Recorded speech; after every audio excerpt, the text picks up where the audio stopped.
बंधु माने आपणकर जदि कुंभ राशि होइथाय तेबे भिडियोटी को शेष पर्यंत निश्चय देखंतु। कुंभ राशि व्यक्ति विशेष मानकर जीवन एही दोल पूर्णिमा बा होली ठारू बदलिबाकू जाउअछि।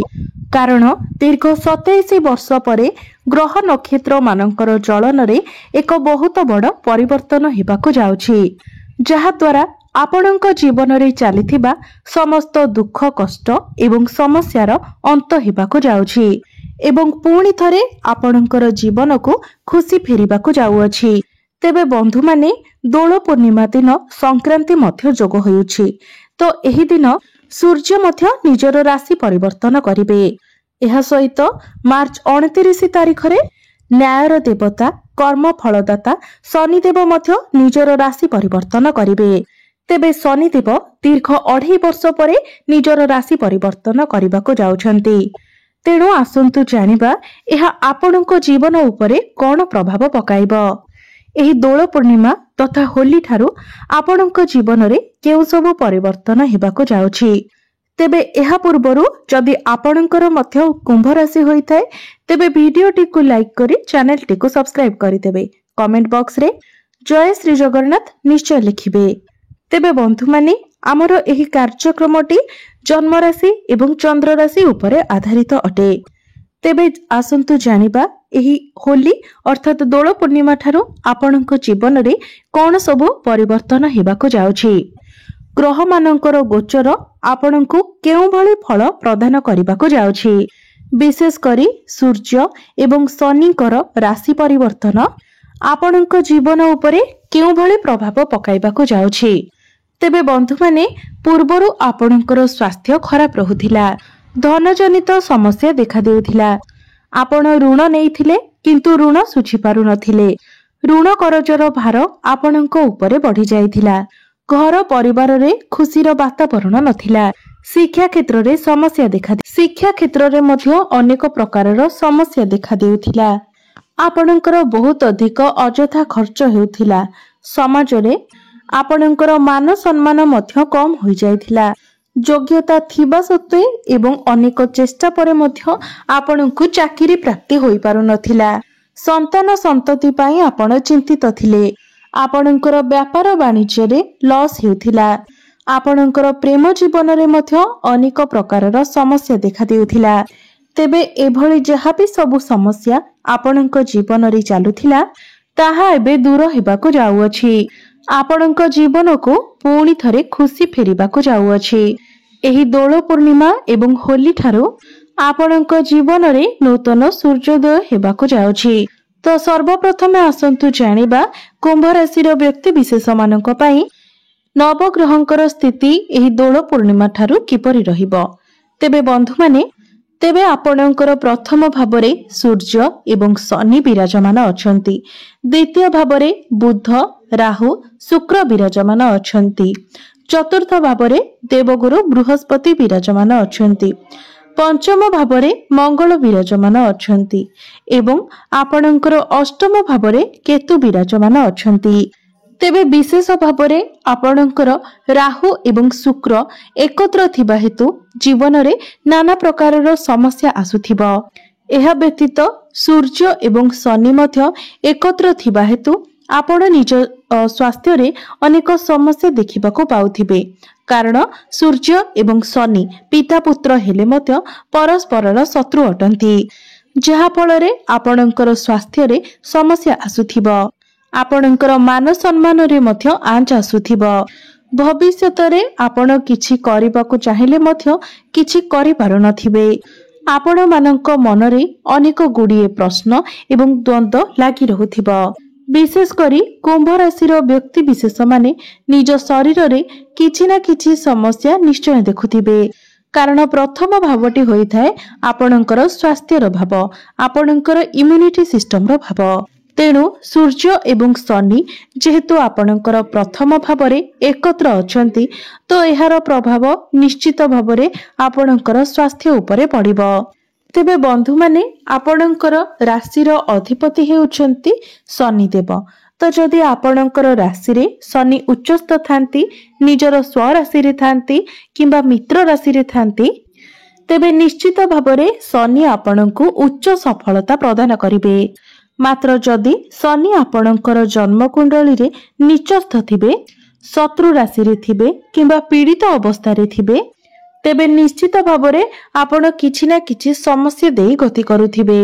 ତେବେ ସର୍ବପ୍ରଥମେ ଯଦି ଦେଖିବା ତ ଏହି ଦୋଳ ପୂର୍ଣ୍ଣିମା ବା ହୋଲି ପରଠାରୁ ଆପଣ ଆପଣଙ୍କର ସ୍ୱାସ୍ଥ୍ୟରେ ସୁଧାର ଦେଖିବାକୁ ପାଇବେ। ଯଦି ଆପଣଙ୍କର କିଛି ସ୍ୱାସ୍ଥ୍ୟଗତ ସମସ୍ୟା ରହିଛି, ତାହା ଧୀରେ ଧୀରେ କମ୍ ହେବାକୁ ଲାଗିବ। ସମସ୍ତ ସ୍ୱାସ୍ଥ୍ୟଗତ ସମସ୍ୟାରୁ ଆପଣଙ୍କୁ ମୁକ୍ତି ମିଳିଯିବ। ଆପଣ ନିଜର ଭବିଷ୍ୟତ ପାଇଁ କାମ କରିବା ଆରମ୍ଭ କରିବେ। ନିଜର କ୍ୟାରିୟରକୁ ଆଗକୁ ବଢ଼ାଇବା ପାଇଁ ଆପଣ ଚେଷ୍ଟା କରିବେ। ଏହା ବ୍ୟତୀତ ଆପଣ ନିଜର ଖାଦ୍ୟ ପାନୀୟକୁ ନେଇ ଅଧିକ ଦାୟିତ୍ୱବାନ ମଧ୍ୟ ହୋଇଯିବେ। କାରଣ ମାର୍ଚ୍ଚ ମାସର 29 ତାରିଖ ଦିନ ଶନି ଆପଣଙ୍କର ଦ୍ୱିତୀୟ ଭାବକୁ ଆସିବେ ଏବଂ ଦେବଗୁରୁ ବୃହସ୍ପତିଙ୍କର ଗୃହରେ ରହିବେ। ଅର୍ଥାତ୍ ଶନି କୁମ୍ଭ ରାଶିରୁ ଆପଣଙ୍କର ମୀନ ରାଶିକୁ ପ୍ରବେଶ କରିବେ, ଯାହାକି ଦେବଗୁରୁ ବୃହସ୍ପତିଙ୍କର ରାଶି ଅଟେ। ତେବେ ଦ୍ୱିତୀୟ ଭାବଟି ହୋଇଥାଏ ଧନର ଭାବ, ବାଣୀର ଭାବ ଏବଂ ଆପଣଙ୍କର କୁଟୁମ୍ବର ଭାବ। ତ ଯଦି ଆମେ ଆପଣଙ୍କର ଆର୍ଥିକ ସ୍ଥିତିକୁ ଦେଖିବା, ତ ବର୍ତ୍ତମାନ ଆପଣ ଯେଉଁ ଧନଜନିତ ସମସ୍ୟାରେ ପଡ଼ିଯାଇଛନ୍ତି, ଆର୍ଥିକ ସମସ୍ୟା ଦେଇ ଗତି କରୁଛନ୍ତି, ସେସବୁ ଆପଣଙ୍କର ଦୂର ହୋଇଯିବ। ଆପଣଙ୍କୁ ଅନେକ ଗୁଡ଼ିଏ ସ୍ରୋତରୁ ଧନ ପ୍ରାପ୍ତି ହେବ। ବର୍ତ୍ତମାନ ଆପଣଙ୍କର ଯେଉଁ ଖରାପ ପରିସ୍ଥିତି ଚାଲୁଛି, ସେଥିରେ ଆପଣ ସୁଧାର ଦେଖିବାକୁ ପାଇବେ। ଆପଣଙ୍କର ବ୍ୟାଙ୍କ ବାଲାନ୍ସ ବୃଦ୍ଧି ପାଇବ। ଆପଣଙ୍କର ଫାଇନାନ୍ସିଆଲ ଗ୍ରୋଥ ହେବ। ଆପଣ ଟଙ୍କା ସଞ୍ଚୟ କରିବାକୁ ସମର୍ଥ ହୋଇପାରିବେ ଏବଂ ଆପଣଙ୍କର ଅଟକି ରହିଥିବା ଧନ ମଧ୍ୟ ଆପଣଙ୍କୁ ପ୍ରାପ୍ତି ହେବ। ତେବେ ବନ୍ଧୁମାନେ, ଆପଣଙ୍କର ଚତୁର୍ଥ ଭାବରେ ଦେବଗୁରୁ ବୃହସ୍ପତି ବିରାଜମାନ ଅଛନ୍ତି, ଯାହା ଫଳରେ ଆପଣ ଆପଣଙ୍କର ଭୌତିକ ସୁଖରେ ବୃଦ୍ଧି ଦେଖିବାକୁ ପାଇବେ। ଆପଣ ଯାନବାହନ, ଜମି, ଭୂମି କିମ୍ବା ନୂତନ ଗୃହ ନିର୍ମାଣ କରିପାରନ୍ତି। ଘରକୁ କୌଣସି ବଡ଼ ଜିନିଷ ମଧ୍ୟ ଆପଣ କିଣିକି ଆଣିପାରନ୍ତି। କୌଣସି ଲୁହା ଜିନିଷ, ଇଲେକ୍ଟ୍ରୋନିକ୍ସ ଜିନିଷ କିମ୍ବା ମେସିନ୍ ଆପଣ କିଣିକି ଆଣିପାରନ୍ତି। ଏହି ଦୋଳ ପୂର୍ଣ୍ଣିମା ଏବଂ ହୋଲି ପରଠାରୁ ଆପଣ ଆପଣଙ୍କର ମାଙ୍କର ସ୍ୱାସ୍ଥ୍ୟରେ ମଧ୍ୟ ଉନ୍ନତି ଦେଖିବାକୁ ପାଇବେ। ଆପଣଙ୍କୁ ଆପଣଙ୍କର ମାଙ୍କର ସୁଖ ପ୍ରାପ୍ତି ହେବ। ମାତ୍ର ଆମେ ଯଦି ଆପଣଙ୍କର କ୍ୟାରିୟର, ଚାକିରି ଏବଂ ବ୍ୟବସାୟକୁ ଦେଖିବା, ତ ଦଶମ ଭାବଟି ହୋଇଥାଏ ଆପଣଙ୍କର କ୍ୟାରିୟର ଭାବ ଏବଂ ଆପଣଙ୍କର ଦଶମ ଭାବର ଅଧିପତି ହେଉଛନ୍ତି ମଙ୍ଗଳ, ଯିଏକି ଆପଣଙ୍କର ପଞ୍ଚମ ଭାବରେ ବିରାଜମାନ ଅଛନ୍ତି। ସେଥିପାଇଁ ଯଦି ଆପଣଙ୍କର କ୍ୟାରିୟରରେ ପୂର୍ବରୁ କିଛି ବି ସମସ୍ୟା ଲାଗି ରହିଥିଲା, ତାହା ଧୀରେ ଧୀରେ ଦୂର ହେବାକୁ ଲାଗିବ। କ୍ୟାରିୟରରେ ଆପଣ ଏନର୍ଜେଟିକ୍ ରହିବେ। ବିଶେଷ କରି ଏହି 29 ମାର୍ଚ୍ଚ ପରଠାରୁ ଆପଣ ନିଜର କ୍ୟାରିୟରରେ କିଛି ପରିବର୍ତ୍ତନ ଦେଖିବାକୁ ପାଇବେ। ଯେଉଁମାନେ ବେରୋଜଗାର ଥିଲେ ଏବଂ ଚାକିରିର ସନ୍ଧାନରେ ଥିଲେ, ଆପଣଙ୍କୁ ଚାକିରି ପ୍ରାପ୍ତି ହେବାର ସମ୍ଭାବନା ରହୁଛି। ସେଥିପାଇଁ ଆପଣ ନିଜର ଚେଷ୍ଟା ଜାରି ରଖନ୍ତୁ। ଆପଣ ନିଜର କ୍ୟାରିୟରରେ ପଜିଟିଭ ଚେଞ୍ଜେସ୍ ଦେଖିବାକୁ ପାଇବେ। ଚାକିରି କ୍ଷେତ୍ରରେ ଆପଣଙ୍କର ପ୍ରମୋସନ ହୋଇପାରେ, ଆପଣଙ୍କର ପଦୋନ୍ନତି ହୋଇପାରେ, ଆପଣଙ୍କର ଦରମାରେ ମଧ୍ୟ ବୃଦ୍ଧି ହେବ କିମ୍ବା ଆପଣଙ୍କର ଟ୍ରାନ୍ସଫର ମଧ୍ୟ ହୋଇପାରେ। ଆପଣଙ୍କୁ କୌଣସି MNC କମ୍ପାନୀରୁ ଜବ୍ ଅଫର ମଧ୍ୟ ଆସିପାରେ। ଉଚ୍ଚ ଅଧିକାରୀଙ୍କ ସହିତ ଆପଣଙ୍କର ଘନିଷ୍ଠତା ବୃଦ୍ଧି ପାଇବ। ସମାଜରେ ଆପଣଙ୍କର ମାନ ସମ୍ମାନ ଏବଂ ଲୋକ ସମ୍ପର୍କ ମଧ୍ୟ ବଢ଼ିବ। ଯେଉଁ ବ୍ୟକ୍ତି ବିଶେଷମାନେ ବ୍ୟାପାର ବାଣିଜ୍ୟ କରୁଛନ୍ତି, ସେମାନଙ୍କର ଆମଦାନୀରେ ବୃଦ୍ଧି ହେବ। ଡେଲି ଇନକମରେ ଗ୍ରୋଥ ଆସିବ। ଆପଣ କୌଣସି ନୂତନ ବ୍ୟାପାର ମଧ୍ୟ ଆରମ୍ଭ କରିପାରନ୍ତି। ବର୍ତ୍ତମାନ ଆପଣଙ୍କର ବ୍ୟାପାର ବାଣିଜ୍ୟରେ ଯେଉଁ ଖରାପ ସମୟ ଚାଲୁଅଛି ଏବଂ ଯାହା ବି କିଛି ଲସ୍ ହେଉଛି, ସେସବୁ ଧୀରେ ଧୀରେ ଆପଣଙ୍କର ଦୂର ହୋଇଯିବ। ଆପଣଙ୍କର ବ୍ୟାପାର ବାଣିଜ୍ୟରେ ଆପଣ ସକାରାତ୍ମକ ପରିବର୍ତ୍ତନ ଦେଖିବାକୁ ପାଇବେ। ଆପଣଙ୍କର ଗ୍ରାହକ ସଂଖ୍ୟା ବୃଦ୍ଧି ପାଇବ। ଆପଣଙ୍କର ଆୟରେ ମଧ୍ୟ ବୃଦ୍ଧି ହେବ। ଆପଣଙ୍କର ଅଟକି ରହିଥିବା ସମସ୍ତ କାର୍ଯ୍ୟଗୁଡ଼ିକ ମଧ୍ୟ ପୁଣି ଥରେ ଚାଲୁ ହେବାକୁ ଲାଗିବ।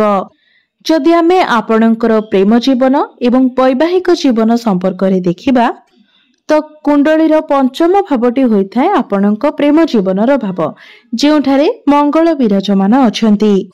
एप्रिल 3 तारिख पर्यंत मंगल आपणकर पंचम भाव ही रहिबे, जहा फल आपणकर पार्टनर मध्य टिके क्रोध स्वभाव देखा दे पारे, कारण मंगल हेउछंती अग्नि तत्वर ग्रह।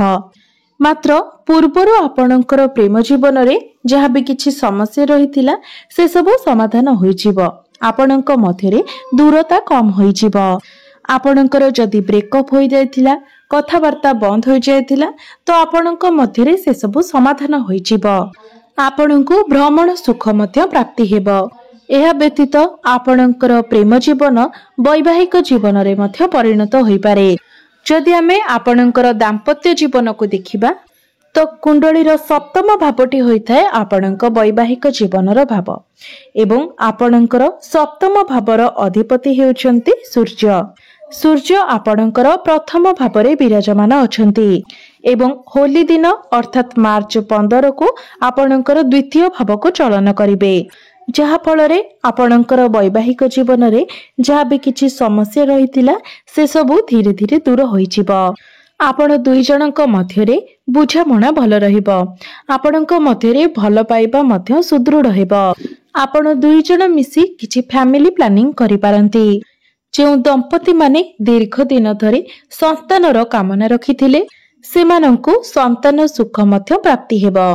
घर एवं परिवार रे हस खुशीर लहरी लागी रहिबो। कोनोसी धार्मिक स्थान को आपण यात्रा करि पारंती। आपणकर पारिवारिक स्थिति मध्य भल रहिबो। आपणकर परिवार रे खुशीर माहौल देखा देबो। आपण आपणकर शिक्षा क्षेत्र रे मध्य उन्नति देखिबाको पाइबे। जे माने कॉम्पिटिटिव एग्जाम देउछंती किंबा अन्य कोनोसी एग्जाम आपण देउछंती तो सेथिरे आपण सफलता पाइबे। आपण उच्च शिक्षा करिबा पई बाहर को जाई पारंती। कोनोसी नूतन स्थान रे आपण एडमिशन नै पारंती। विशेष करी एप्रिल 3 तारिख पूर्वरु जदि आपण कोनोसी एग्जाम देउछंती तेबे सेथिरे निश्चित भावरे आपण उत्तीर्ण हेबे। निश्चित भावरे आपणको सफलता प्राप्ति हेबो। तेबे मोटा मोटी भावरे देखिबाको गले एही दोल पूर्णिमा एवं होली परठारु आपण प्रत्येक क्षेत्र रे सफलता पाइबाको जाउछंती। विशेष करी आपणकर स्वास्थ्य रे, प्रेम जीवन रे, क्यारियर रे एवं आपणकर व्यापार वाणिज्य क्षेत्र रे आपण उन्नति करिबाको जाउछंती। तेबे अधिक शुभ फल प्राप्ति करिबा पई एवं जहाँ भी किछि अशुभत्व रहुछि से सब को खंडन करिबा पई आपण प्रत्येक दिन उदित सूर्य को जलार्घ्य अर्पण करंतु एवं प्रत्येक दिन आपण हनुमान चालीसार पाठ करंतु एवं प्रत्येक शनिवार दिन आपण शनि मंदिर को जाई गोटे सोरिष तेलर दीप निश्चित भावरे जालंतु। आपणको शुभ फल प्राप्ति हेबो। एहा व्यतीत आपण प्रत्येक दिन पारा एवं कुकुर को किछि खाइबाकु दियंतु। निश्चित भावरे आपणको अधिक शुभ फल प्राप्ति हेबो। तेबे बंधु माने आपणकर जीवन मंगलमय हेउ एहा ही ईश्वरଙ୍କ निकटरे